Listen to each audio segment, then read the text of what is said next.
만유의 주제 존귀하신 예수 인자가 되신 주 하나님 나 사모하여 영원히 섬길 내 영광 되신 내 주로다. 광명한 해와 명랑한 저 달빛 수많은 별들 빛이 나 주 예수 빛이 더 찬란하여 참 비교할 수 없도다.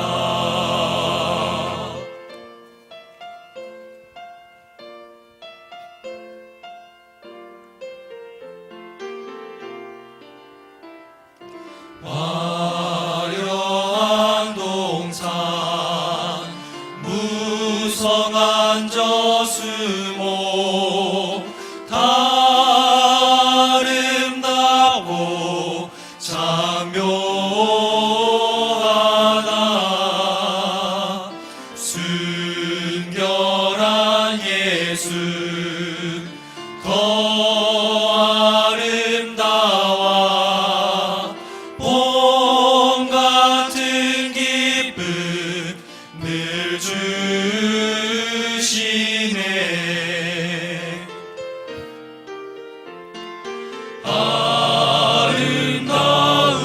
아름다우신 열방의 주여 하나님 아들 또 인자 되신 주여 영광과 존귀 찬양과 경배 다 받으소서. 주 홀로 받으소서. 이제부터 영원토록.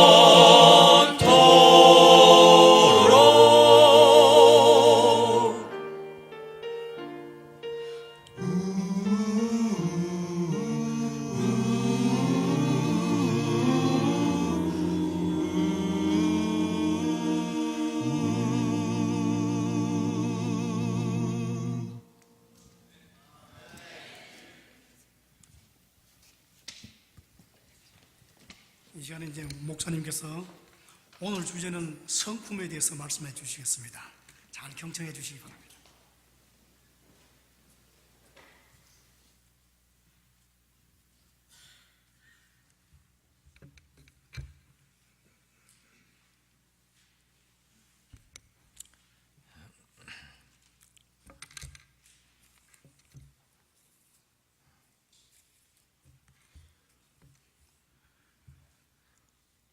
우리 주님의 아름다우심에 대해서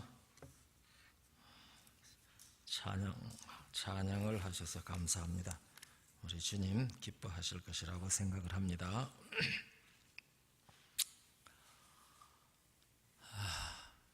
하루 동안 평안하셨습니까? 저는 이 평안하셨느냐고 잘 묻거든요.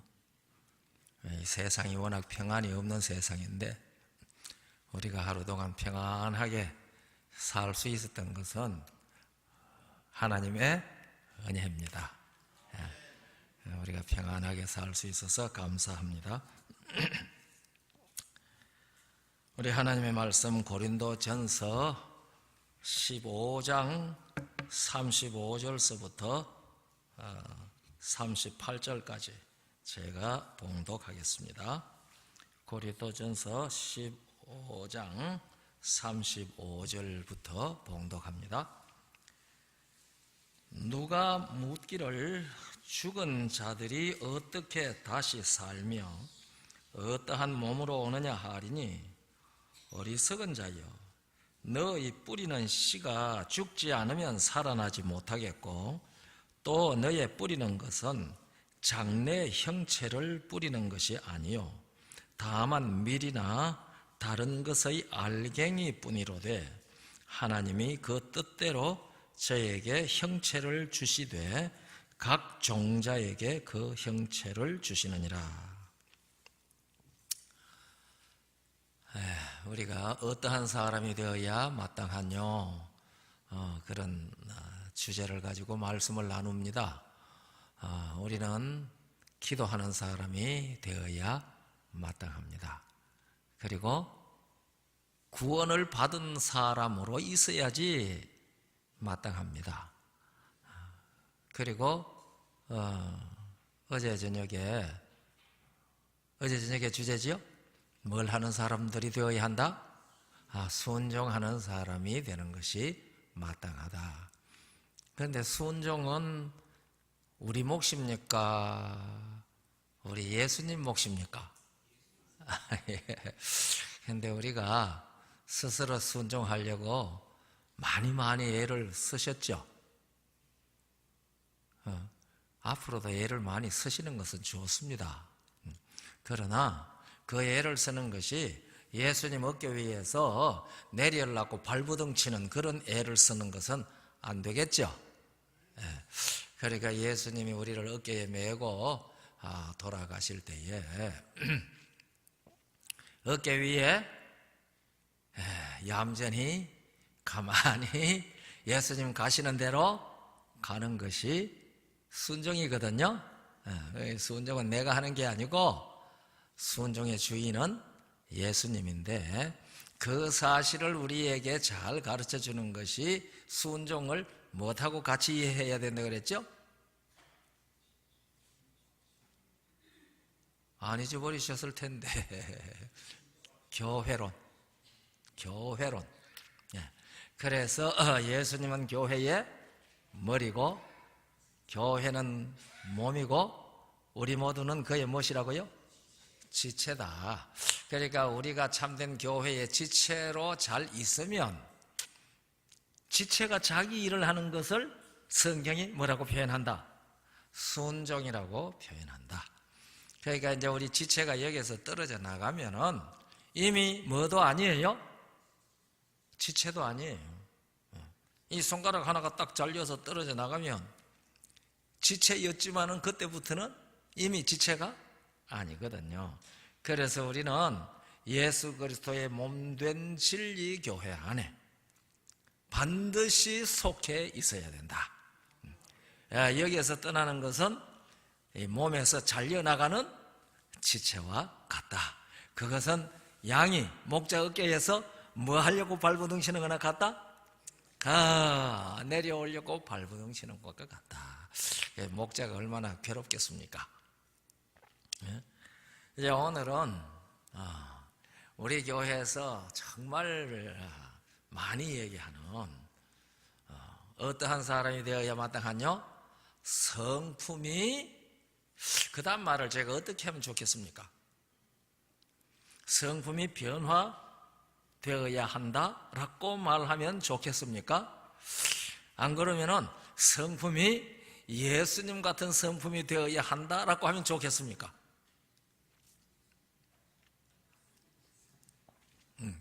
여러분 어떤 말이 더 좋습니까? 성품이 변해야 한다, 성품이 예수님 같이 되어야 한다. 어떤 말이 여러분들 더 마음에 드죠? 예수님 같이 되어야 한다. 그것이 이제 더 마음에 들고 사실은 맞죠. 그래서 우리의 성품이 예수님 같이 되는 것은 내 노력으로 될까요? 예수님 때문에 될까요? 우리의 성품이 예수님처럼 되는 것은 정해져 있는 것일까요? 아닐까요?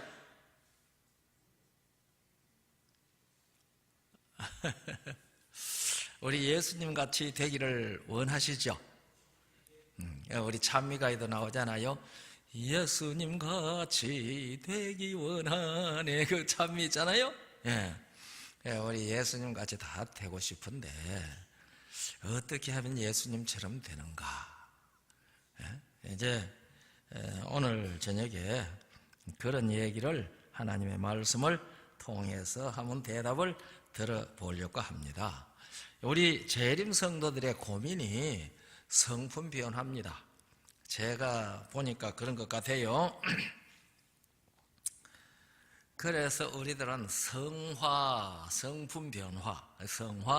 성품 변화가 되려고 무던히 애를 쓰고 고민하고 그러면서 보니 또 성품 변화가 안 된 것이니까 또 좌절하고 아휴 내가 이래가지고 구원을 받겠나 이 생각이 이 머리를 꽉 채우거든요.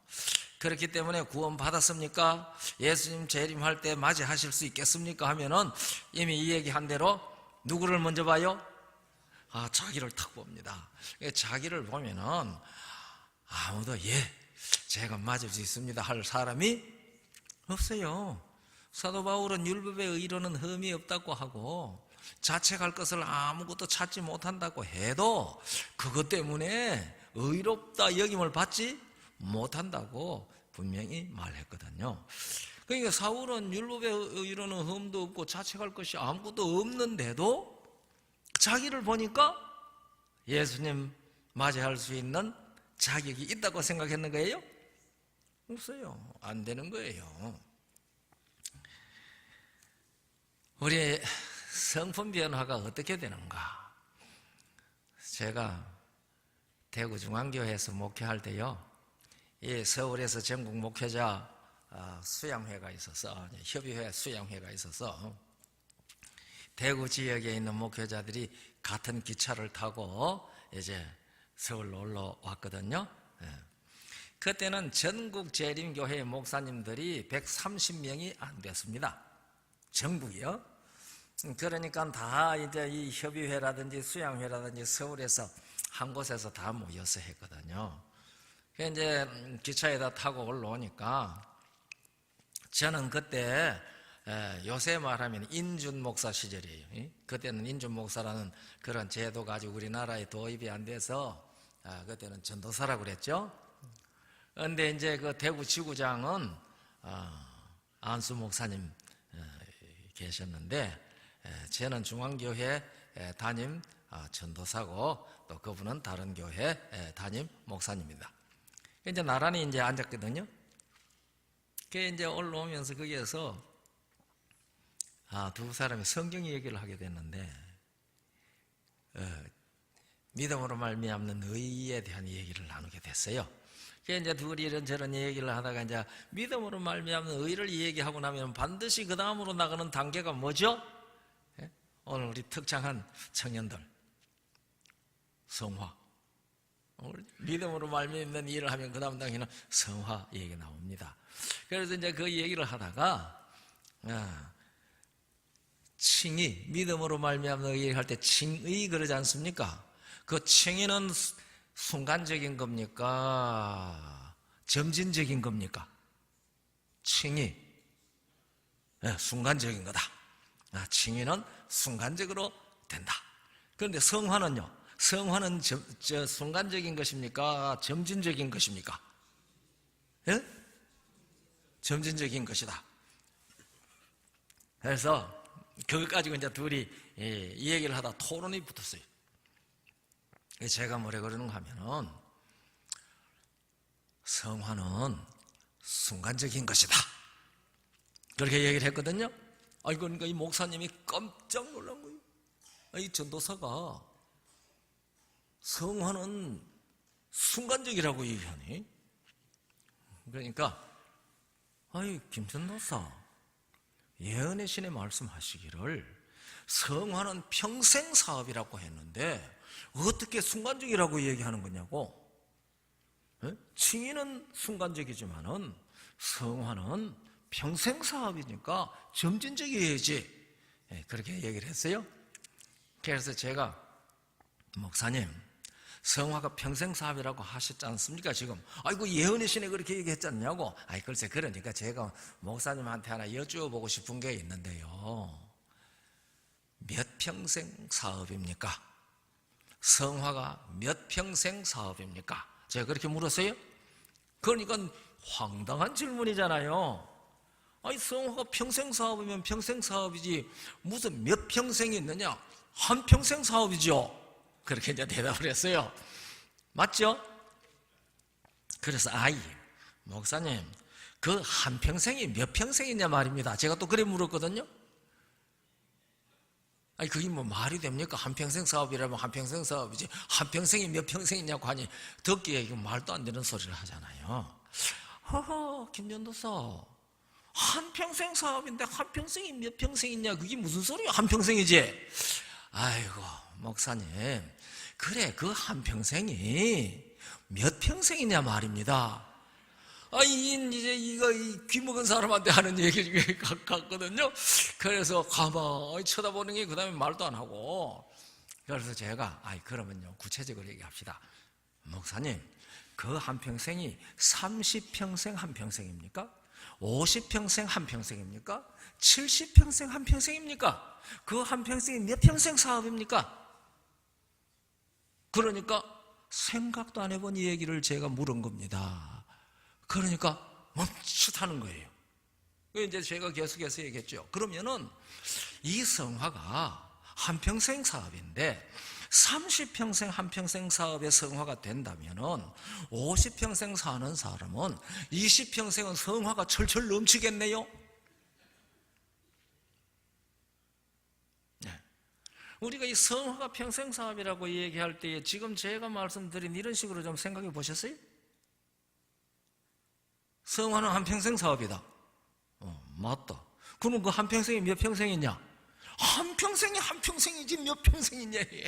그런데 그걸 구체적으로 나누어 보니까 어떤 사람은 한평생이 30평생도 있고 뭐 어떤 사람은 10평생도 있고 어떤 사람은 80평생도 있고 어떤 사람은 100평생도 있고. 여러분 지금 우리가 살아오면서 여기 평생을 몇 평생씩 살아오신 분들 다 많이 계시잖아요. 그러면 그 몇 평생을 살아오시면서 50평생을 살아오신 분이 재림교인이 된 때가 20평생 때 됐다. 그러면 재림교인이 된 세월이 30평생인데 20평생일 때 내 성품하고 30평생이 지내는 50평생일 때 내 성품하고 얼마나 변했습니까? 아무도 대답 안 하시네.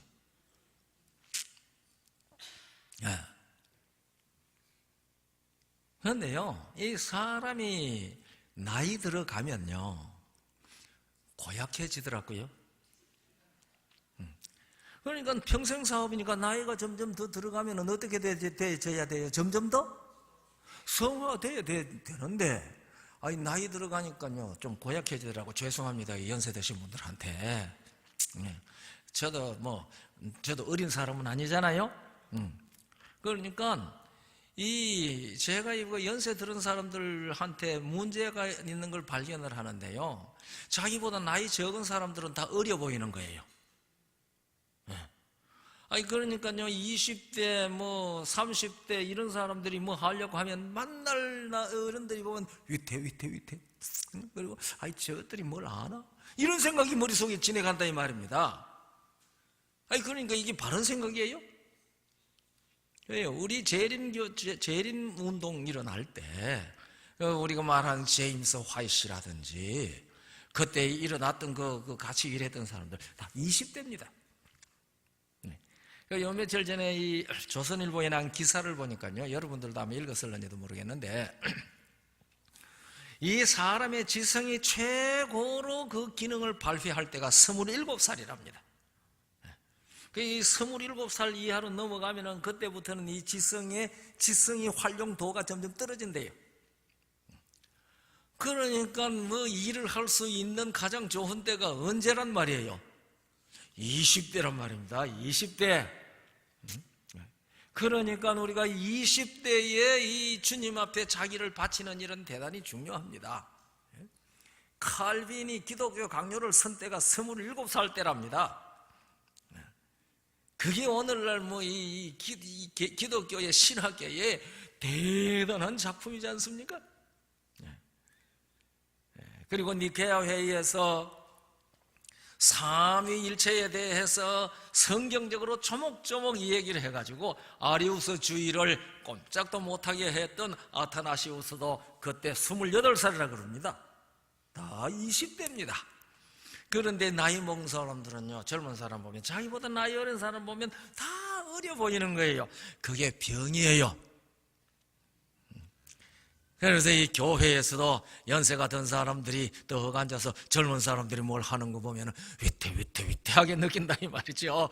그러니까 젊은 사람들에 대해서 이 신뢰를 잘 못하는 게 그게 병인 것 같더라고요. 이게 성품 변한 표입니까? 그러니까 이제 이 세월이 흘러가면서 연세가 들어가면은 완고해지고, 젊은 사람들이 조금만 잘못하면 섭섭해지고, 이렇게 된단 말이에요. 그러면은 예수를 믿는 사람들이 진리 안에 살면서 세월이 30평생, 40평생, 50평생 흘러가면서 이게 점점 더 정말 예수님처럼 변했느냐, 솔직하고 정직하게 뒤를 돌아보면은 그렇지 못하잖아요. 그러면 우리는 어떻게 합니까? 그래서 예수님 내일 오시면 어떻게 할 것입니까? 기쁘게 맞이할 것입니까? 하면 먼저 눈이 누구한테로 가요? 자기한테로 가보니 이건 아니야. 그러니까 예수님 재림은 좀 천천히 하십시오. 왜냐하면 아직 내가 준비가 안 됐습니다. 내일 저녁에 재림 얘기할 거거든요.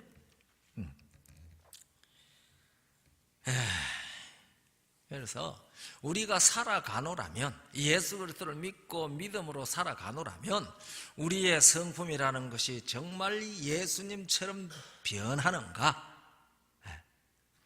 그런데 이 성경에는요, 우리가 예수님의 형상대로 되는 것은 예정되어 있는 것이라고 얘기를 했거든요. 그게 로마서 8장 29절에 나옵니다. 미리 아신 자들로 하나님의 아들의 형상을 본받기 위하여 미리 정하셨나니, 그랬어요. 그러니까 우리가 예수 그리스도 안에 살면 하나님의 아들의 형상, 예수님의 형상대로 되는 것은 뭐 되어 있는 거예요? 예정되어 있는 거예요. 예정되어 있습니다. 이거 얼마나 감사한 일입니까? 그러니까 내가 성품 변하려고 너무 아글다글하고 애를 쓰다가 자기를 안 보고 누구를 보는 거죠? 저 사람 저러면 안 되는데, 예언의 신에 안 저랬는데, 이렇게 말하는 쪽으로 나간다 이 말입니다. 부산에서요, 부산중앙교회에서 화요일 저녁에 예배를 마치고 나오는데, 참 이 재수 없는 도둑이 하필 예배드리는 화요일날 저녁에 와가지고 예배당 기물을 훔쳐나가는데, 아래층에서 훔쳐나가는데 예배 끝나고 나온 사람들한테 들켰어요. 그래가지고 붙잡힌 거예요. 근데 그래서 이제 나오던 교인들이 이 도둑을 가운데 놓고 삥 둘러섰습니다. 이제 둥그렇게 둘러섰습니다. 이제 도망갈 수도 없어요. 근데 이제 목사님이 늦게 나오셨어요. 담임 목사님이 늦게 나오는데부터 삥 둘러서가지고, 여기 뭘 하세요? 안 가시고? 하니까, 이 목사님 여기 이 도둑이 들어왔어요. 그래서 지금 이 도둑질 해가 가다가 지금 잡혔습니다. 그러니까 목사님이, 그래, 이래 보니까 아이고 좀 젊은 사람이 푹 숙이고 앉아 있는 겁니다. 이렇게. 그래서 목사님이, 얼마나 답답했으면 예배당 물건 도둑질 하려고 들어왔겠어. 그러니까 교회 예산에서 돈 좀 줘서 돌려보내세요. 그랬어요. 목사님이 그렇게 말했어요. 그러니까 그 교회에서 자타가 인정하는 제일 경건한 장로님이 뭐라고 하셨겠어요? 목사님, 안 됩니다. 이런 사람은 경찰서에 연락을 해가지고 버릇을 단단히 가르쳐 놓아야 됩니다. 그러니까 그 교회 안에서 자타가 보기에 제일 경건한 사람이 그렇게 말하니까 다른 사람들이 다 여기 들어갔어요. 그러니까 목사님만 그 장로님 그러지 마시고 가자, 우리 돈 좀 줘서 보내시라고. 그 담임 목사님 하셨던 목사님한테서 제가 이 얘기를 들었습니다. 그 목사님이 끝에 자기 말을 한마디 보태서 이 얘기를 해요. 항상 교회에서 제일 의인인 사람이 그럴 때 자기 의를 표준해가 남을 판단하는 그런 습관이 있는 것 같다고 그렇게 말씀하셨어요. 우리가 성품이 변한 사람은 예수님께서 그 간음 현장에 잡혀온 여인을 보고 뭐라고 말씀하셨어요? 나도 너를 정죄하지 아니하노니 그렇게 말씀하셨어요. 그런데 우리는 성경과 진리를 따라서 잘 살고 경건하게 산다고 하는 사람들에게 나타난 모습이 바로 그 장로님처럼 나타나기가 아주 쉽거든요. 그렇게 쉽게 나타나는 그것이 원칙대로 하는 것이고 바르게 하는 것이라고 생각을 하는데 그게 맞은 것 같은데 안 맞은 거예요. 여러분 생각은 어때요? 그런데 이제 항상 우리가 예수를 믿는 도리로 살아가면서 어려운 얘기가요, 맞은 것 같은데 안 맞은 것이 항상 문제거든요.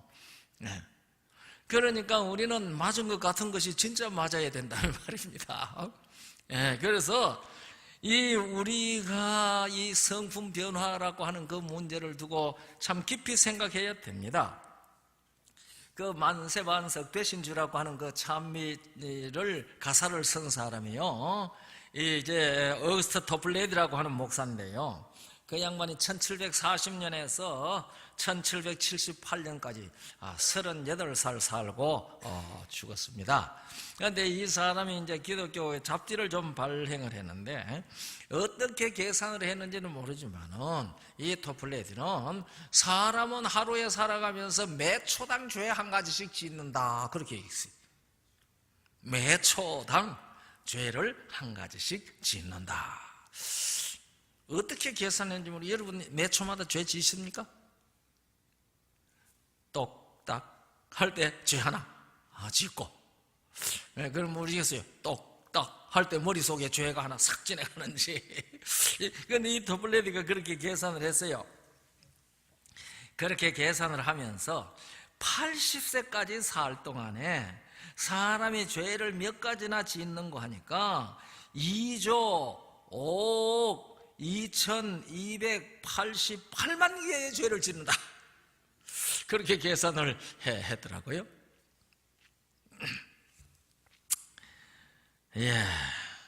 자, 이렇게 얘기를 해놓고 보면은 여기 비록 동의를 안 해도 소위 우리가 오래 사는 사람이 성화가 더 된 겁니까? 일찍 죽는 사람이 성화가 더 된 겁니까? 왜냐하면 하루씩 살아가면 하루씩 죄가 늘어나는 거잖아요. 그러니까 우리가 성화가 돼가 예수님 맞이하려고 하면 우리 모두 다 언제 죽자? 일찍 죽자! 사실은 성경은 그렇게 말하기는 해요. 왜냐하면은 우리가 잘 아는 대로 계시록 14장 13절에 작업 이후로 주 안에서 많은 자들이 복이 있다, 죽는 자들이 복이 있다 했으니까 이게 죽는 사람이 복이 있는 것은 죽는 사람이 빨리 성화되어서 그런지도 모르겠어요. 자, 이게 이제 우리가 이 땅에 살아가면서 성화가 평생 사업이라고 그런 얘기를 할 때에 이게 실제에 있어서 논리적 모순이라는 말입니다. 지금 제가 말씀드리는 것은 논리적 모순입니다. 그래서 우리가 이 성품 변화라고 하는 이 문제에 대해서 성경이 무엇이라고 하는지 올바르게 이해하는 일은 중요하다고 저는 그렇게 생각을 하거든요. 그래서 이것을 성경적으로 바르게 깨달으면 우리에게 평안이 오지 않나, 제가 그런 생각을 좀 합니다. 제 생각일 뿐일 수도 있어요. 여러분들이 동의하실지 안 하실지는 모르지만은요, 우리 이 예언의 신의 정언을 이렇게 해놓은 우리 정언뿐만 아니라 성경도 나오고 한 거 채널 21이라고 하는 거 우리 미디어 센터에서 출판했잖아요. 제가요 거기에서 이 예언의 신의 정언에 성품이라는 말 혹은 품성이라는 말이 몇 개나 나오는지 한번 세어봤어요. 그런데 이게 뭐 하도 많으니까 어쩌면은 같은 걸 두 번 셌을 수도 있고 어떤 거는 또 빼먹었을 수도 있어요. 그런데 거기에 보니까요, 성품이라는 말이 1317번 나왔었고요. 이거 정확한 건 아닙니다, 지금. 예. 제가 이제 그 세어본 대로 그래요. 그리고 품성이라는 말이 6467번 나왔습니다. 우리 한국말이죠. 그러니까 성품, 품성이라는 말을 모두 다 보태면 7810번을 제가 세었어요. 엄청 나왔습니까? 참 엄청 많습니다. 7810번을 제가 세었는데, 제가 영어 몇 곳을 찾아왔어요. 성품이라는 것 영어하고 품성이라고 번역한 영어를 찾아봤더니 똑같은 캐릭터예요. 그런데 우리나라 말로는 번역을 하면서 성품이라고도 번역을 했다가 품성이라고도 번역했다가 그렇게 번역을 한 거예요. 그러니까 적어도 성품과 품성이라는 것을 같은 말을 그렇게 번역한 것으로 우리들은 알 수가 있습니다. 그러면 이만큼 선지자가 많이 말을 했으니까 중요합니까? 그러니까 우리 재림 성도들의 머릿속에는 무슨 말이 꽉 차 있습니까? 뭐가 변해야 된다? 성품이 변해야 된다. 성품보다 무슨 말을 더 말해요? 품성이 변화해야 된다. 품성이 변화해야 된다. 제가 이제 이 재림마을 그 안식일학교 사이트에 항상 제가 안식일학교 교과 해설을 올리고 있지 않습니까? 그것도 참 저한테는 굉장히 부담이거든요. 그래서 제가 이제 좀 그만 올리고 싶다 싶은 생각인데, 우리 이 최 목사님이 안 올리면 안 된대요. 그래서 제가 꼼짝없이 지금 매여 있는데, 제가 거기에 올리는 세월이 20년이 넘었습니다. 잘 올리는데요. 거기에 이래 보면은 어떤 목사님이 교과 해설을 하면서 하나님의 품성 중심으로 해설했다 하는 말이 이제 있어요. 난 그분이 해설을 해놓은 내용은 안 봤습니다. 그 올리는 제목에 하나님의 품성 중심으로 해설했다 그렇게 올려놨거든요. 그분은 참 좋은 의미로 그렇게 했지만은 제가 그것을 이렇게 보면서 느끼는 내 느낌이 있습니다. 사람이 하나님의 품성 운운할 수 있는 자리에 있기는 있나, 그 생각을 제가 자주 합니다.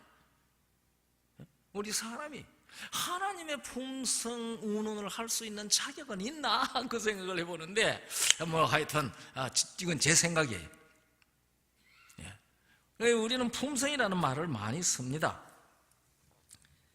그런데 성경에 품성이 우리 이 개역 한글판, 저는 개역 한글판 성경을 보니까 이 개역 한글판 성경에 품성이라는 말이 있나? 있습니까? 없습니까? 신구약 전체요.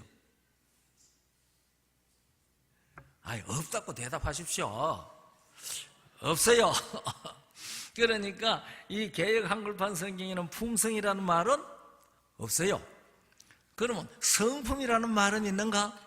있어요. 성품이라는 말은 있습니다.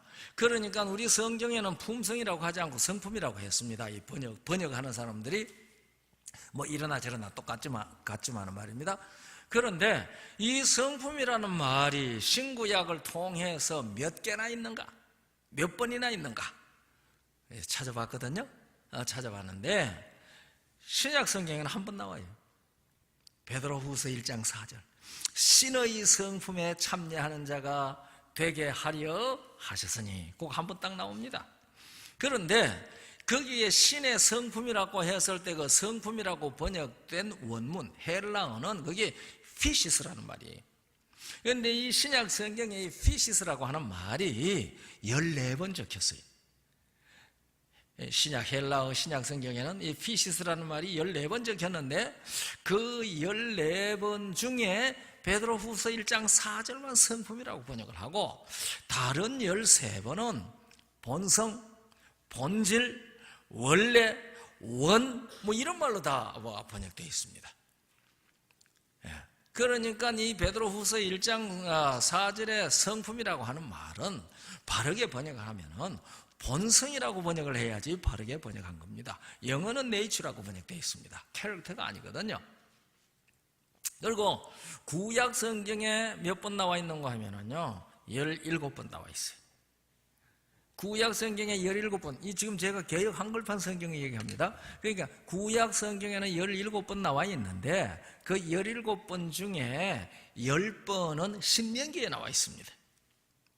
10번은 신명기에 나와 있고 7번은 여호수아에도 나오고 열왕기상에도 나오고 열왕기 하에도 나오고 역대하에도 나오고 잠언에도 나오고 그렇게 이제 나옵니다. 그런데 그 제일 먼저 나오는 것이 신명기 2장 30절에 나오더라고요. 신명기 2장 30절에 성품이 나오는데 그 이제 바산왕 옥인지 아모리왕 시혼인지 그 성품을 완강하게 하시고 하는 그 성품이라는 말이 나오거든요. 그래서 여기 성품이라고 번역되는 히브리 원문이 무엇인가 살펴봤더니 놀랍게도 루아크예요. 루아크. 루아크가 뭐죠? 호흡이에요. 호흡. 루아크, 호흡, 숨, 바람. 그 다음에 영, 그런 말입니다. 그걸 성품이라고 번역했어요. 루아크. 그리고 제일 마지막에 나오는 것이 잠언 17장 27절입니다. 그 27절에 성품이라는 말이 나오는데 그것도 찾아보니 루아크예요. 루아크. 그러니까 제일 먼저 나오는 말하고 제일 마지막에 우리 성경의 성품이라고 번역된 것이 전부 다 호흡, 영, 생명, 그렇게 바람, 그렇게 번역되는 말입니다. 그걸 우리말로 성품이라고 번역을 했어요. 그러면은 이제 17개 중에 2개는 다 루아크로 되어 있잖아요. 그러니 나머지 15개는 무슨 말인가? 신명기 9개 하고 나머지들 말입니다. 그거는 네페시예요. 이 네페시라는 말 15분을 전부 다 성품이라고 번역했어요. 근데 네페시가 뭔지 알죠? 네페시는 생명이란 말입니다. 목숨이라는 말입니다. 또는 영혼이라고 번역되어 있습니다. 다른 데는 사람이라고 번역되어 있습니다. 그러면은 성경이 이제 우리 한글 성경으로 성품이라고 번역된 말 루아크나 네페시는 본질적으로 뭘 얘기하는 겁니까? 생명을 얘기하는 겁니다. 그러면은 성품이 변한다라고 하는 말은 무엇이 변한다는 말이 돼야 맞습니까? 예? 생명이 변한다는 말이 되는 겁니다.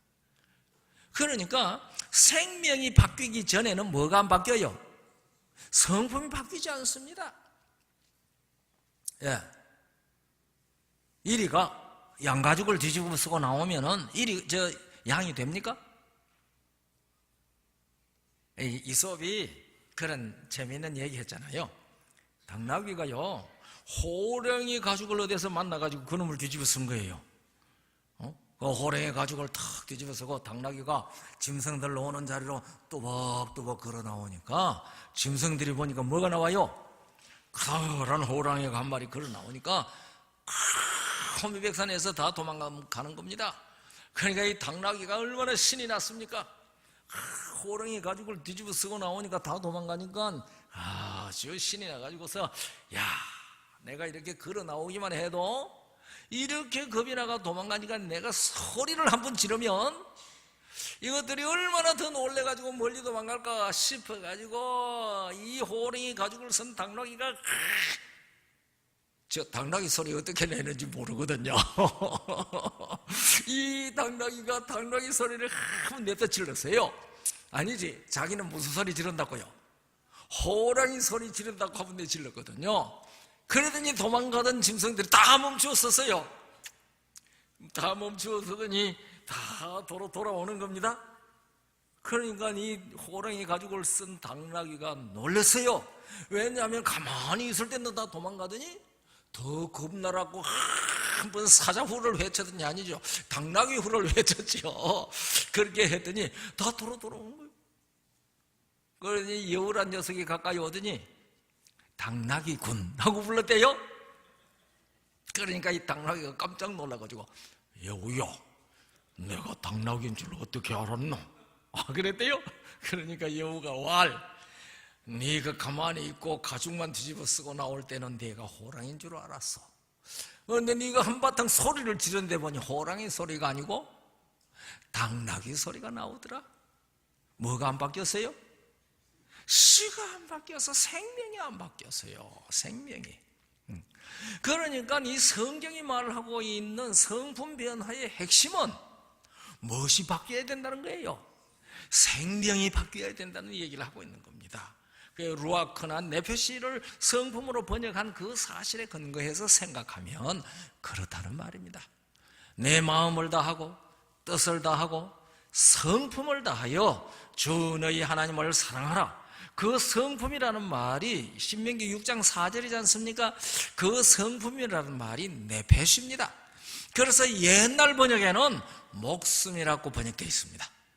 내 마음을 다하고 뜻을 다하고 목숨을 다하여, 그게 바른 번역입니다. 그런데 이 개역에 가가지고서 성품이라고 바꿔버렸어요. 그러니까 결국은 우리가 성품이 변해야 된다, 예수님의 형상을 닮아야 된다 하는 이 말의 핵심은 우리가 무엇을 얻어야 된다는 얘기를 하고 있는 거예요. 예수의 생명이 내 생명이 되어야 된다는 얘기를 하고 있는 것입니다. 예수 그리스도의 생명이 내 생명이 안 되고 내가 노력으로 아무리 성품을 변화시키려고 해서 성품이 변화됐다고 할지라도 그 성품이 변화됐다는 것의 핵심은 자기의 감정을 잘 다스릴 줄 아는 사람이 됐다는 것입니다. 오늘 우리 그러잖아요. 아이고, 성이만 상대방이 약을 팍팍 올리니까 성이 지금 잔뜩 났는데 그걸 누르고 부드러운 말로 그렇게 얘기를 하고 얼굴도 환하게 펴고 약 올리는 사람한테 얼굴도 부럭부럭 하지도 않고 잘 얘기를 하면은 사람들이 아유, 그 사람 성질 참 좋다 그렇게 말하잖아요. 그런데 참 좋기는 좋은데 자기 속은 뭐 하는 거예요? 다 썩어 들어가는 거, 다 썩어 들어가는 거. 참자면 얼마나 힘들겠습니까? 그래서 이 성질 컨트롤을 잘한다 이 말입니다. 이 정언의 말씀에는 무슨 소리가 있는지 아시죠? 우리는 감정에 의해서 사는 사람이 아니고 감정이 이성을 지배하게 하지 말고 이성이 감정을 지배하게 해야 된다는 말씀을 하셨잖아요. 그런데 제가 그 말씀을 가만히 생각을 해봤어요. 이성이 감성을 지배할 수 있을 때는 언제까지만 그래요? 우리 전도사님, 언제까지만 이성이 감성을 지배할 수 있어요? 네? 이성이 있을 때. 언제 이성 없어져요?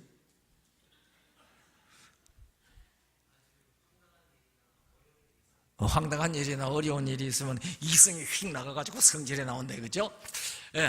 그렇죠. 그것도 맞아요. 그런데 치매에 걸리면? 치매가 걸리면 이성이 있어요, 없어요? 그러면 치매가 걸리는 사람은 이성이 있을 동안에는 자기 감성을 잘 다스렸는데 치매가 딱 걸리니까 이성은 어디 가버리고 뭐만 나오는 거예요? 감성만 나오는 거예요. 감성만 나오는 거예요.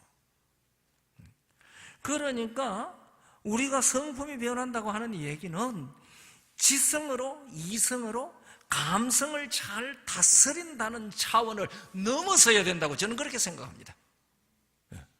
그러니까 치매가 걸려도 이 감성만 가지고 살아도 무엇이 됐을 때, 예수님 성품이 나올 때, 감성, 이성이 마비됐을지라도 이 감성만 가지고 있어도 그 감성이 예수님처럼 그런 감성이 나올 때, 그래서 이거 정서중추잖아요. 이 이성이라고 하는 것, 지성이라고 하는 건 전두엽이 다스리고 있고요. 그 다음에 감성이라는 것은 이 뇌의 정서중 한가운데 자리 잡고 있는 뇌의 가장 중요한 부분에 자리 잡고 있는 거거든요. 그러니까 우리가 이 성품이 변해야 된다고 하는 것은 정서중추가 바뀌어야 되는 거예요. 정서중추가. 그것은 우리의 노력으로 되는 게 아니더라고요. 무엇이 바뀌면 그렇게 되는 거예요? 생명의 본질이 바뀔 때 그렇게 되는 거거든요. 생명의 본질이. 그러니까 우리가 생명의 본질이 바뀌려고 하면 어떻게 해야 되느냐 그 얘기입니다. 이 지금 제가 첫날부터 계속해서 해오는 이 얘기입니다. 생명의 본질이 바뀌는 방법을 예수님께서 가르쳐 주신 것이 거듭남입니다. 전에는 일이었더니 이제는 내가 무슨 생명으로 바뀐다? 양의 생명으로 바뀐다. 그래서 오늘 읽었던 말씀이 있지 않습니까? 또 너의 뿌리는 것은 장래 형체를 뿌리는 것이 아니요 다만 밀이나 다른 것의 알갱이뿐이로되 하나님이 그 뜻대로 저에게 형체를 주시되 각 종자에게 그 형체를 주시느니라. 우리의 씨앗이 어떠냐에 따라서 그것이 나타내는 형체가 달라진다는 얘기입니다. 그래야 하나님께서 그 씨앗이 어떠함에 따라서 형체를 주신다는 얘기거든요. 그러니까 우리는 지금 다 아담 안에서 썩어질 씨로 태어난 사람들입니다. 그러니까 이 썩어질 씨로 태어난 사람들은 이미 말씀드렸듯이 뭐하여져 가는? 썩어져 가는 구습을 좇는 존재들이라고 성경에 가르쳤지 않습니까? 그 절수들 기억됩니까? 썩어질 씨로 태어났다. 그 다음에 썩어져 가는 구습을 좇는다. 에베소 4장 22절입니다. 너희는 썩어져 가는 구습을 좇는 옛 사람을 벗어버리고, 이 썩어져 가는 구습을 쫓는 이유가 뭔가요? 썩어질 씨로 태어나서 그래요. 썩어질 씨로. 그러니까 이 썩어질 씨로 태어나가지고 썩어져 가는 구습이 나오니까 썩으니까 냄새가 나지 않습니까? 그러니까 온 세상이 부도덕과 범죄와 죄악의 냄새, 그거 다 썩는 모습입니다. 그렇게 썩어가니까 썩는 냄새가 등천을 합니다. 그러니까 사람들은 이것을 좀 덜 썩게 하기 위하여 고안해낸 것이 무엇이라고 그랬죠? 이제 좀 극단적인 표현, 너무 지나치게 표현하는지는 모르지만은, 그래서 고안해내는 것이 무엇이라고요? 교육, 도덕, 종교입니다. 그래서 교육과 도덕과 종교를 통해서 이 썩어져가는 구습을 갖다가 억제해서 안 썩게 하기 위하여 애를 쓰고 있거든요. 아니, 우리도 생명이 바뀌지는 않고 교회에 나오면서 이 썩어져가는 구석을 내가 노력을 해서 열심히 그것을 이성이 감성을 다스리게 하려고 애를 쓰면서 내가 성품이 좀 변했나? 예수님 오늘 재림하시면 맞이할 수 있나요? 아직 안 되겠는데 이렇게 하는 거예요. 오늘 예수님 우리 맞이할 수 없잖아요. 그래서 성경은 이것을요 일과 열매로 대조하고 있습니다. 일과 열매로. 육체의 일은 현저하니, 갈라디아 5장 19절부터 나오는 얘기지 않습니까? 19절입니까? 하여튼 그 갈라디아 5장에 쭉 나오잖아요. 육체의 일은 현저하니 그랬거든요. 그 일이라고 하는 말은요 복수입니다. 그런데 육체의 일은 현저하니 그렇게 해놔놓고 15가지 죄의 이 썩어져가는 모습이 뭔지 15가지를 쭉 적어놓고 그 다음에 22절부터 바울은 뭐라고 말하죠? 오직 성령의 열매는 사랑과 희락과 화평과 그렇게 이제 나옵니다. 오래 참은 거 나오잖아요. 그래서 제가 이 얘기하면 여러분들한테 물어보는 게 있거든요. 성령의 열매가 모두 몇 개냐 하고 잘 물어보는데 성령의 열매가 모두 몇 개입니까?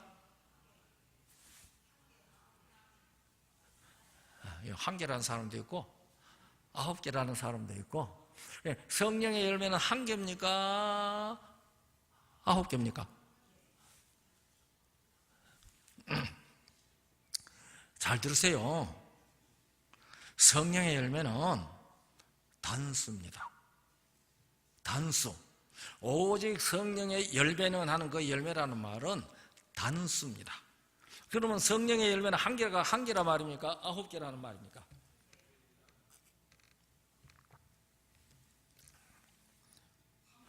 한 개란 말입니다. 한 개.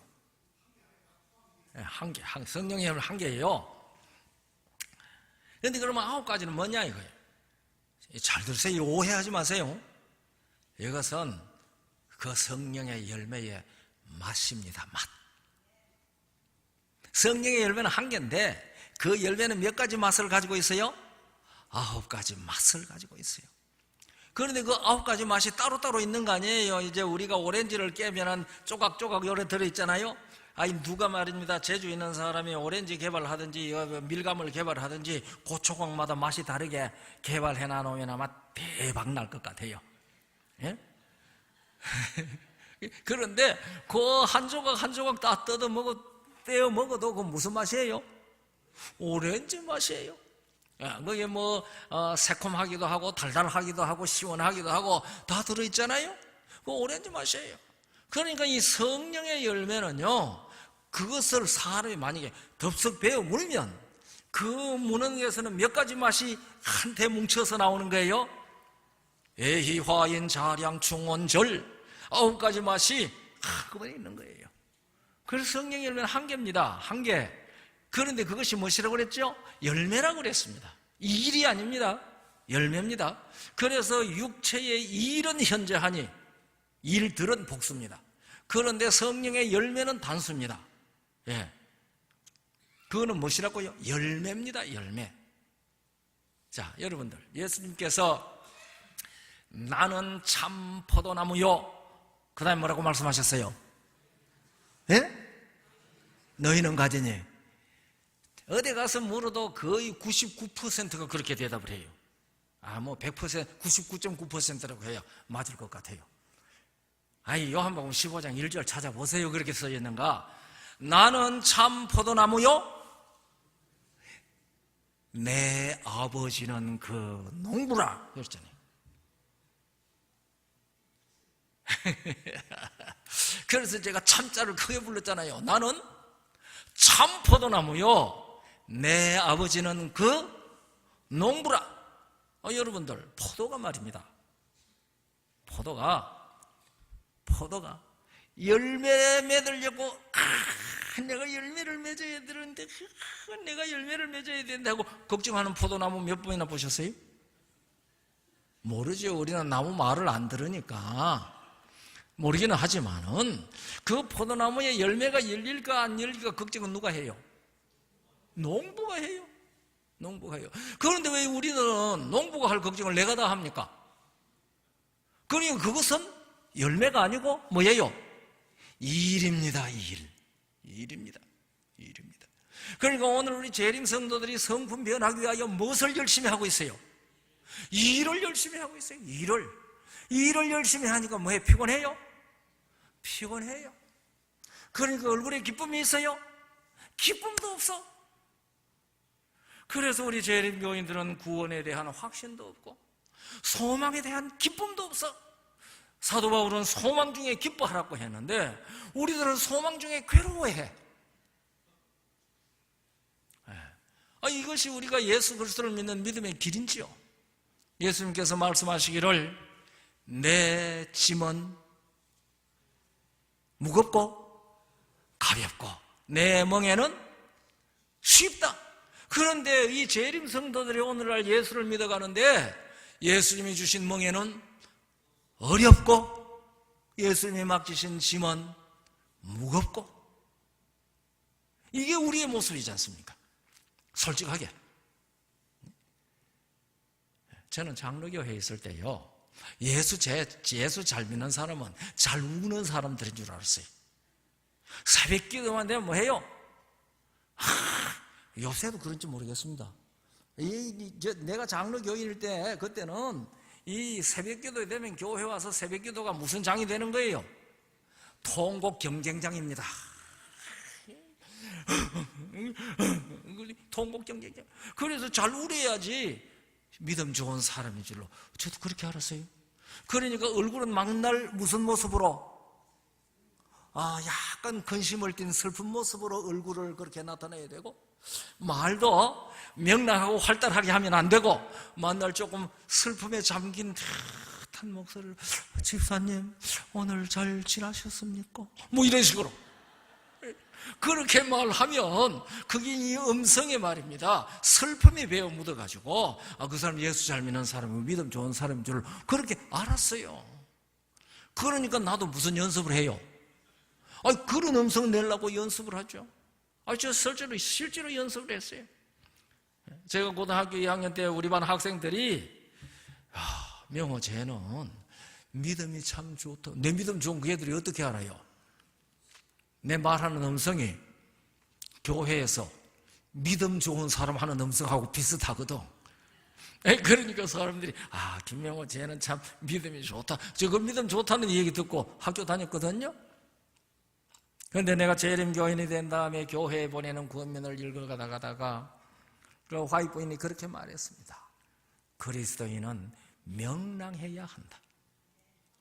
제가 그것을 딱 읽을 때 맞구나.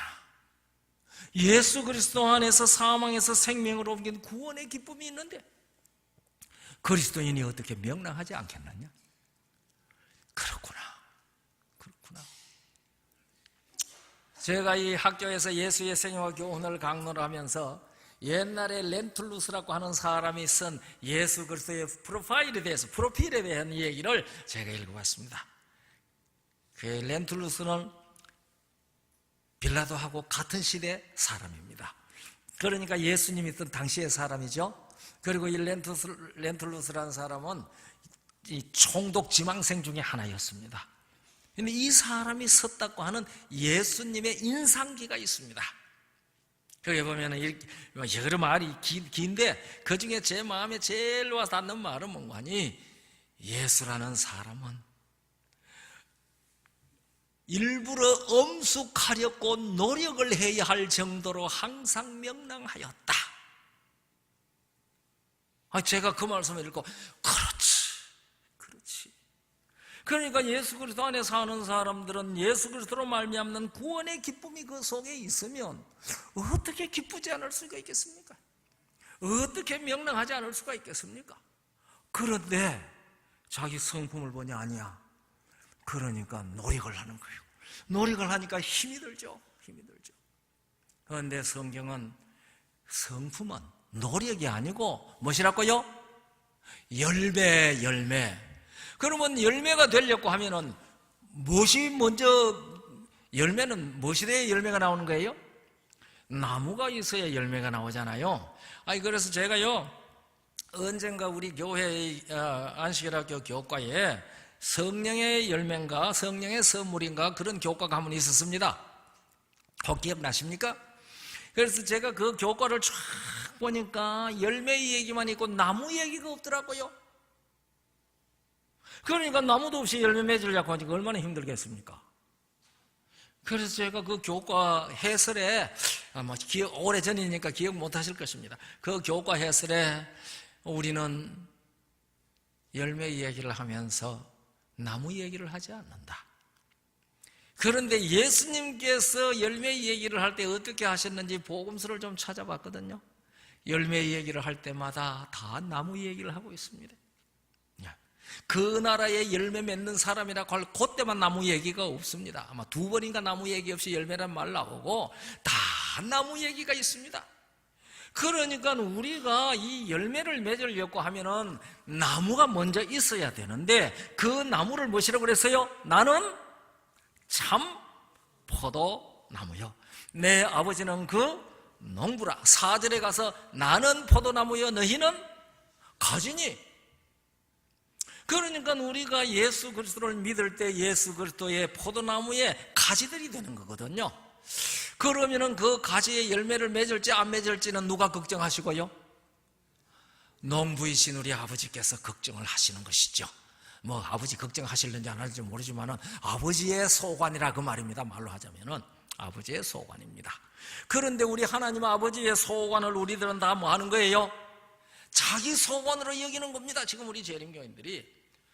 제가 이런 말씀을 강론을 하면서 걱정이 많습니다. 왜냐하면 여러분들이 듣고 김명호 목사가 얘기하는데 열매 맺기 위하여 우리는 아무것도 안 해도 된다 그러더라. 또 그렇게 하지 마세요. 우리는 아무것도 안 해도 되기는 돼요. 그런데 뭐는 꼭 해야 돼요? 붙어 있어야 돼요. 붙어 있어야 돼요. 예수님께 붙어 있어야 돼요. 그러니까 예수께서 이런 양을 찾아가지고 어깨에 메고 갈 때에 가만히 어깨에 있어야 돼요. 그런데 자기가 뭐 하겠다고 발버둥 치고 뛰어가면은 그 예수님 가는 대로 안 가요. 그래서 이사야는 이사야 53장에 우리는 다 양같이 각기 제 길로 갔거늘 그랬잖아요. 그러니까 예수님께서 찾아서 어깨에 메고 갈 때에 그 어깨 위에 잘 있어야 돼요. 걱정을 한다면 농부이신 아버지께서 하실 것이거든요. 그래서 제가 웃으면서 그런 노래를 하나 만들었거든요. 우리 있잖아요. 구주를 알 때 행복 있네 있잖아요. 뭐 그 다음 또 뭐 내 가사 기억 안 나요. 어디든 다 행복 있네, 행복 있네. 그래서 제가 거기다가 뭐 구주를 알고 고민되네. 성품이 변치 않았으니. 우리 재림교인들은 구주를 알고 성품이 안 변해서 고민하고 있어요. 누가 할 고민을 내가 하는 겁니까? 하나님이 하시는 고민을 우리가 하고 있습니다. 오늘 저녁에 그 고민 좀 다 예수님 앞에 내려놓으시기 바랍니다. 그리고 우리들은 예수님에게 붙어 있어야 되는데, 우리가 1차적으로 아담 안에서 다 썩어질 씨로 태어났기 때문에 우리에게 지체 가운데는 썩어질 씨의 영향들이 많이 있습니다. 그러나 예수께서 말씀하신 대로 이 씨앗을 바꾸는 것은, 썩지 아니할 씨로 바꾸는 것은 거듭나는 것이라 그랬습니다. 그래서 베드로전서 1장 23절에 너희가 거듭난 것이 썩어질 씨로 된 것이 아니요 썩지 아니할 씨로 되었나니 곧 살아있고 항상 있는 하나님의 말씀으로 되었느니라 그랬거든요. 이 썩지 아니할 씨는 하나님의 말씀입니다. 그런데 이 누가복음 8장 11절에 보면은 씨는 하나님의 말씀이요 그랬거든요. 그 누가복음 8장 11절 말씀하고 베드로전서 1장 23절하고는 같은 의미지 않습니까? 그러니까 우리는 썩지 아니할 씨로 태어나기 전에는 어떤 사람도 몽땅 다 무슨 씨로 태어난 사람들이에요? 썩어질 씨로 태어난 사람들입니다. 이 썩어질 씨로 태어날 사람이 생명이 되려고 스스로 노력하면 되겠습니까? 죽은 자가 노력해서 살아날 수 있다면 그 세상 참 좋겠죠. 그런데 그런 일이 되는 세상이 없습니다. 우리는 썩어질 씨로 다 태어났는데 스스로 썩지 아니할 씨로 태어날 수 있는 방법이 없습니다. 노력하면 할수록 뭐가 되는 거예요? 점점 더 그게 노력이 이제 교육하고 도덕하고 방부제치고 방치치고 향수치고 하는 거거든요. 그러나 그렇게 한다고 생명을 얻는 거 아니거든요. 그렇게 노력을 하면서 그 노력 가지고요 예수 안에 있는 생명 얻는 일을 우습게 여기게 된단 말입니다. 어제 제가 얘기했듯이 유대인들이 자기의 의를 세우려고 힘써 하나님의 의를 복종치 아니하는 그 지경에 이르게 된다 그 말이거든요. 그래서 우리들은 거듭나야 하는데 어떻게 거듭나는가 하는 이 얘기는 여러분들이 익숙하게 잘 알죠? 예수님께서 니고데모에게 거듭나지 아니하면 하나님 나라를 볼 수 없느니라 요한복음 3장 3절에 그렇게 말씀하셨습니다. 그러니까 니고데모가 말하기를 어떻게 이런 일이 있을 수 있습니까? 사람이 늙으면 어떻게 모태에 다시 들어갔다 나올 수 있습니까? 그러니까 예수님께서 내가 진실로 진실로 네게 이르노니 사람이 물과 성령으로 나지 아니하면 하나님 나라에 들어갈 수 없느니라 그렇게 말씀하셨잖아요. 그러니까 우리가 거듭나는 것은 물과 성령으로 나는 것입니다. 물과 성령으로. 그런데 물로 난다는 말이 무슨 말이냐? 물로 난다는 말 여러분들 다 아시지요?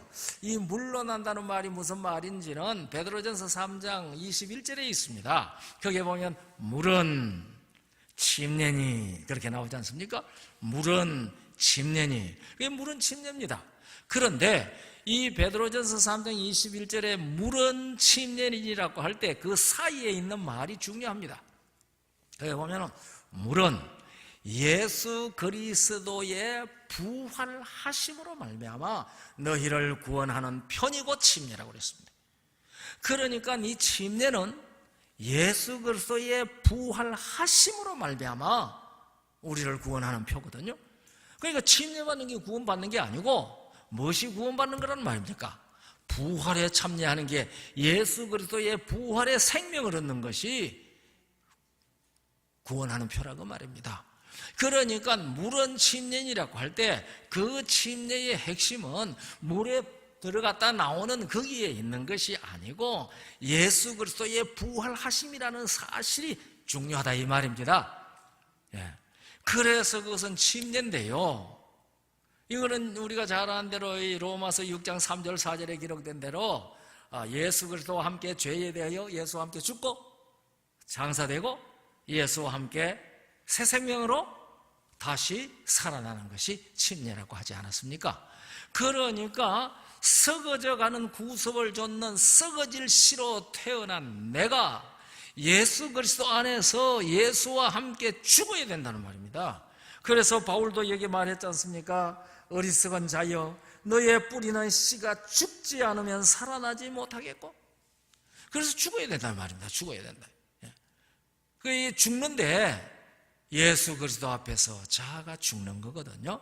이 말은 쉬운데 죽는 게 어떤 것인지 참 어렵습니다. 어떤 것이 죽는 것이냐 그 얘기잖아요. 그런데 썩지 아니할 씨로 나는 것은 살아있고 항상 있는 하나님의 말씀으로 나는 것이라고 했으니까 뭐 앞에 자아를 굴복시키는 거예요? 하나님의 말씀 앞에 자아를 굴복시키는 겁니다. 그래서요, 제가 샌디에고에서 목회를 할 때요, 제가 잘 아는 장로님이 한 분이 찾아왔어요. 찾아와서 하는 얘기가 나한테 박명호 전도하러 찾아왔어요. 이 장로님이 박명호 전도하러 찾아왔어요. 그러니 장로님도 거기 갔습니까? 제가 그랬거든요. 저는 가면 안 됩니까? 아니, 가면 되고 안 되고 말고 그거 저기 엉터리인데 왜 글로 갔습니까? 그랬더니 그러면서 목사님 한번 가보세요. 엉터리인지? 저는 그런데 안 갑니다. 그 엉터리한테 왜 가요? 그 사람은요, 성령으로 시작했다가 육체로 마친 사람입니다. 제가 그렇게 얘기하니까 목사님은 그렇게 보십니까? 아니, 내가 그렇게 보는 게 아니라 실제로 그렇죠. 근데 장로님 왜 거기 갔습니까? 가만히 있어요. 그래서 장로님이 그 사람이 가르친 게 마음에 듭니까? 예, 마음에 듭니다. 그럼 나 할 말 없습니다. 자기 마음에 든다는데요, 무슨 얘기하겠습니까? 그래서 장로님 마음에 든다면 저는 할 말 없습니다. 우리는 내 마음에 들어서 예수 믿는 사람이 아닙니다. 성경 말씀이 내 마음에 들어서 순종하는 사람이 아닙니다. 그것이 내 마음에 안 들지라도 누구의 말씀이기 때문에? 하나님의 말씀이기 때문에 내 마음을 뭐하고? 버리고 이 말씀을 받아들이는 겁니다. 그것이 죽는 거예요. 그게 죽는 겁니다. 그래서 바울은 나는 날마다 뭐 한다고 그랬어요? 날마다 죽는다고 그랬습니다. 그러니까 날마다 바울의 삶은 하나님의 말씀을 받아들이고 자기 생각은 죽인 겁니다. 이것을 사도 바울은 고린도 후서 10장 5절 가운데 모든 생각을 사로잡아 예수에게 복종시킨다고 그랬습니다. 이게 자아가 죽는 겁니다. 그래서 우리는 하루 살아가면서 우리 생각을 얼마나 예수님께 복종시키는지 스스로 생각해 보면 됩니다. 그렇게 하고 말씀을 받아들이면 살아있고 항상 있는 말씀으로 이제 나게 된다는 말이거든요. 그래서 우리가 이 거듭나는 것은 말이죠, 예수 그리스도의 부활이 없으면 거듭나는 게 없습니다. 그래서 베드로전서 1장 3절에 예수 그리스도의 죽으심 가운데 부활하심으로 말미암아 너희를 거듭나게 하사 산 소망이 있게 하셨다 그랬어요. 그러니까 예수 그리스도의 부활이 없으면 우리는 뭐가 없다는 말이에요. 거듭나는 게 없다는 말입니다. 그러면 이 말의 핵심은 거듭나는 것은 예수 그리스도의 부활의 생명을 내 생명으로 받아들인 것이라고 결론 지을 수가 있습니다. 그럴 때에 우리는 예수 생명으로 나는데 이것을 나타내는 것이 침례인데 침례는 예수 그리스도의 부활하심으로 예수와 함께 죽고 예수 그리스도의 부활의 생명에 참여한다는 사실을 나타내는 거거든요. 그게 죽었다는 거 할 때, 여러분 여기 의사 선생님 계시는지 모르겠는데요, 사람이 죽었다고 할 때 어떻게 해야 죽었다 그러죠? 치매가 되면 죽었다 그래요? 네. 아니, 뇌사 상태가 되면 죽었다 그래요? 그럼 어떻게 하면 죽었다 그래요? 숨이 끊어져야 죽었다 그래요. 숨이 끊어져야. 그러면 숨이 끊어진다고 하면은, 요게 세례를 하면은 숨이 끊어집니까? 세례를 준다고 물을 요에, 전 세례 받았거든요. 예, 세례를 준다고 물을 요에 얹을 때는 뭐 잘하고 있어요?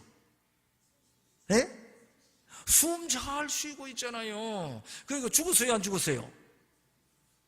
안 죽었어. 그러니까 이 죽은 것을 확실하게 상징하기 위해서는 무엇을 못 쉬게 해야 돼요? 숨이 끊어지게 해야 돼요. 그러니까 어디에 들어가야 돼요? 물속에 들어가서 숨 쉰 분 몇 분이나 계세요? 물속에 들어가서 숨 쉬는 사람은 물속에도 살 수 있는 사람이잖아요. 그렇잖아요? 네, 그런 사람 물에 빠져도 안 죽어요. 물속에도 숨 쉬니까. 그런데 물속에 들어갈 때는 우리가 숨이 끊어집니다. 이것이 죽었다는 사실을 확실히 나타내는 겁니다. 그리고 물속에 있을 때는 장사한 것이고, 거기서 나와서 다시 숨을 팍 쉬었을 때는 부활의 생명을 얻었다는 사실을 온 우주 앞에 선포하는 겁니다. 그때 하나님께서 이는 내 사랑하는 뭐요? 아들이요, 그렇게 말합니다. 내 사랑하는 아들이 되려고 하면 누구에게서 나야 되는 겁니까? 요한복음 1장 12절, 영접하는 자 곧 그 이름을 믿는 자들에게는 하나님의 자녀가 되는 권세를 주셨으니 13절, 이는 혈통으로나 육정으로나 사람의 뜻으로 나지 아니하고 오직 하나님께로서 난 자들이니라. 뭐가 바뀌었어요? 씨가 바뀌었어요. 씨가 바뀌었어요. 그전에는 누구의 씨로 났더니 아담 안에서 썩어질 씨, 죽을 씨로 났더니 이제 내가 예수 그리스도에게 고백하고 자아가 말씀 앞에 죽고 말씀을 전적으로 받아들였을 때, 그때 말씀은, 씨는 말씀이요, 하나님의 씨가 내 속에 들어오게 된 겁니다. 그래서 이 씨가 우리 안에서 생명작용을 합니다. 이 생명작용을 하는 것이 열매 맺는 겁니다. 그래서 성령이 생명이잖아요. 생명의 성령이에요. 그래서 물과 성령으로, 그래서 이 우리가 물에서 예수와 함께 죽고 예수의 부활의 생명으로 일어나는 것을 주관하시는 분이 성령이라고 로마 8장 2절이 가르칩니다.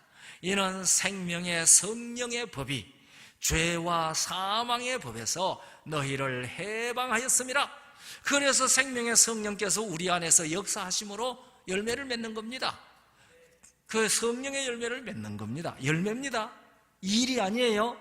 열매입니다. 그런데 성령의 열매 이름이 뭔지 아시죠? 성령의 열매 이름이 뭐예요?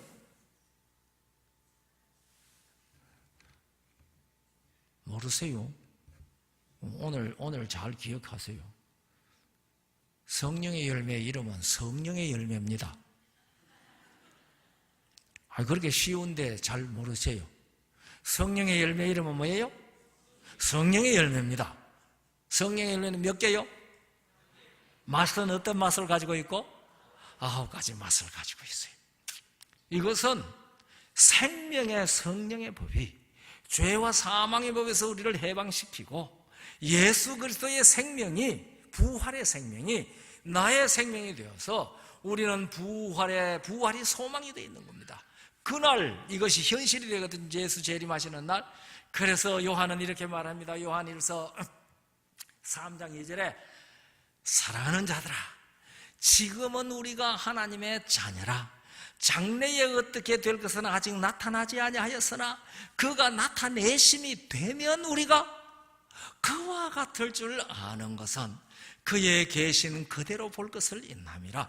그러니까 예수님께서 재림하실 때 예수의 부활의 생명을 받아서 예수 그리스도를 믿고 자가 죽고 말씀이 자기의 삶이 된 말씀을 자기의 생명으로 받아들인 그 사람은 예수님께서 재림하실 때 호련히 변화하여 누구와 똑같이 돼요?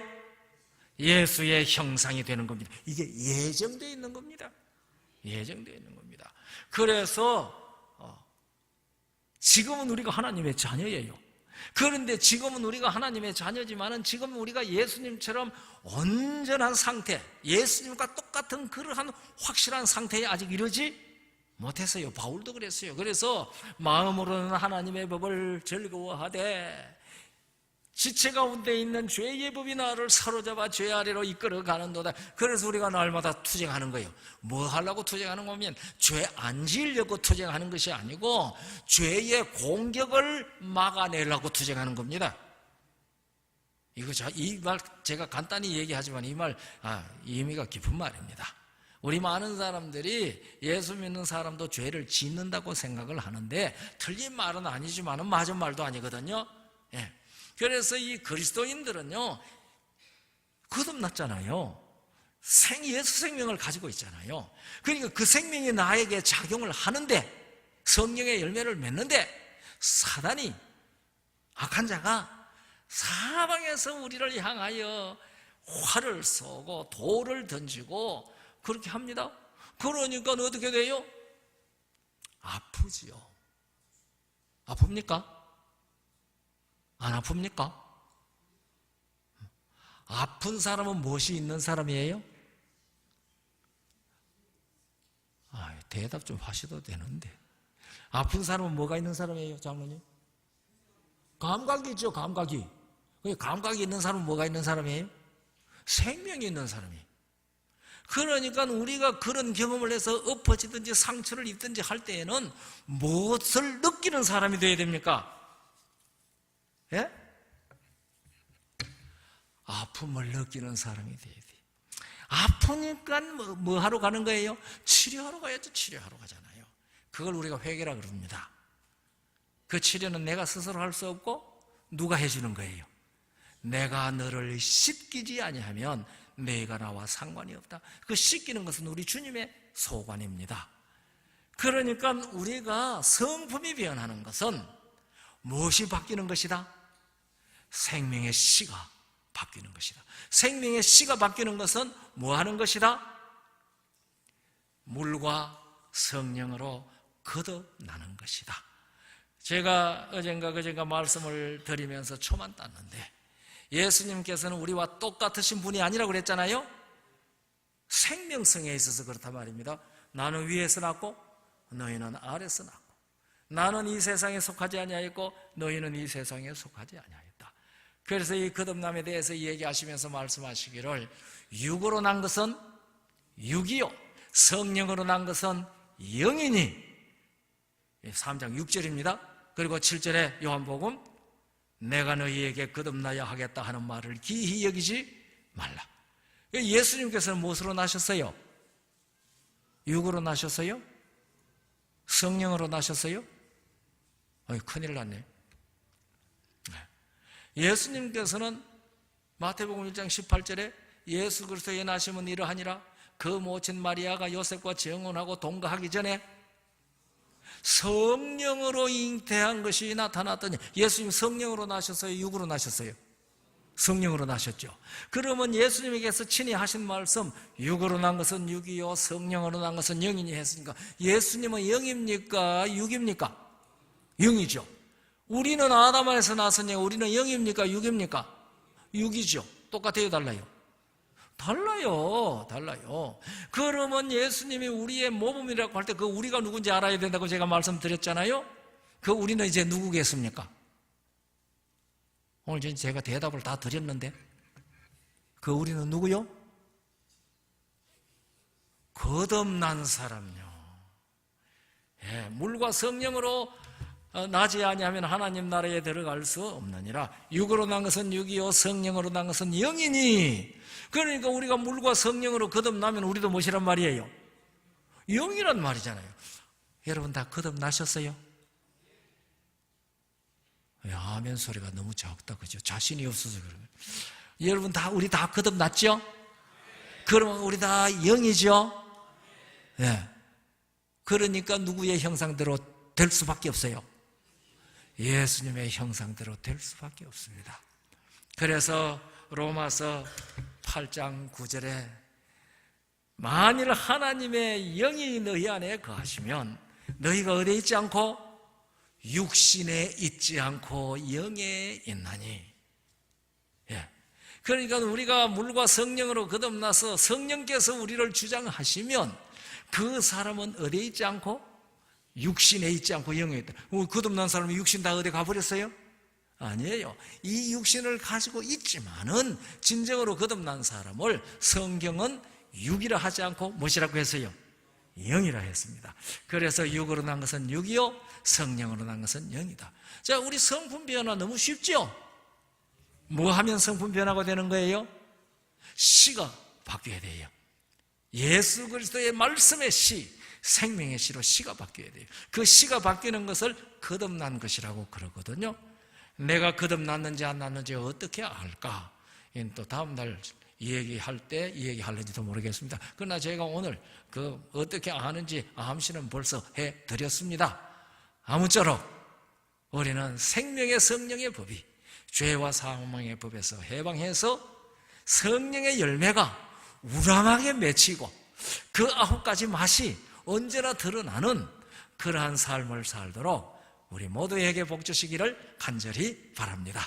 감사합니다.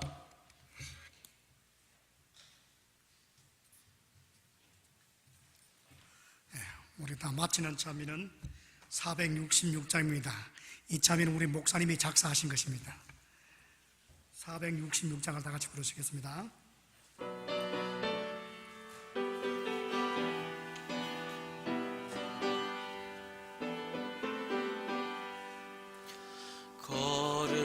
걸음마다 주와 함께 숨 쉴 때도 주와 함께 언제든지 주와 함께 내 생활 모두 기도라 기도 시간 기쁨 넘쳐 하늘의 평화 마음에 차고 생명샘물 솟아나네 무릎 꿇고 기다리면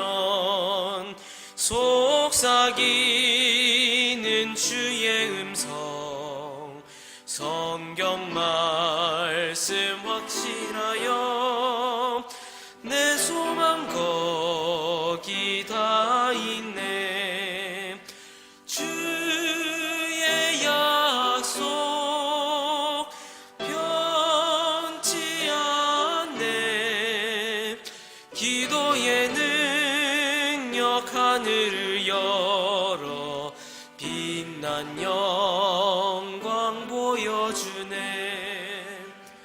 높이 들린 보좌 위에 사랑이신 아버지와 내 죄 속한 구주 예수 날 인도하는 성령님 기쁜 교제 하나 됐네 하늘의 뜻이 땅에서 이뤄 천국 생활 즐거워라.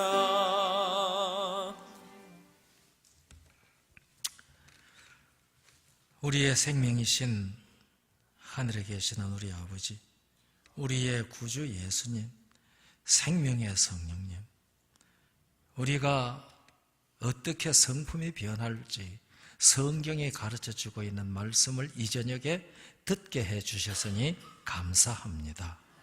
씨가 바뀌어야 하고, 다시 말하면 생명이 바뀌어야 한다는 사실을 가르쳐 주셨사오니 우리가 예수 그리스도를 믿음으로 말미암아 자아를 완전히 말씀 앞에 굴복시키고 물과 성령으로 거듭나서 성령이 우리 안에 생명으로 역사하셔서 우람하게 성령의 열매를 다 맺는 성도들 되게 하여 주시옵소서. 그리하여 우리의 삶에 쉼이 있게 하시고 우리의 삶에 기쁨이 넘치게 하시고 소망의 확신 중에서 즐거워하게 하여 주시옵소서. 그리하여 우리의 걸음걸음이 우리 주의 생명의 어떠함을 증거하는 걸음걸이가 되게 하여 주시옵소서. 머리 숙인 사람 한 사람 그 이름으로 기억하여 주셔서 이 사망에서 생명으로 옮겨 썩어질 시에서 썩지 아니할 시로 부활의 생명으로 거듭난 그 경험으로 우리가 날마다 살아가다가 주님 오시는 그날 우리 주님 앞에서 우리 주님과 같은 형상으로 화하여 주님의 얼굴을 뵙는 자리에 다 함께 만나도록 복을 주시옵소서. 예수 그리스도의 거룩하신 이름으로 간절히 기도하옵나이다. 아멘.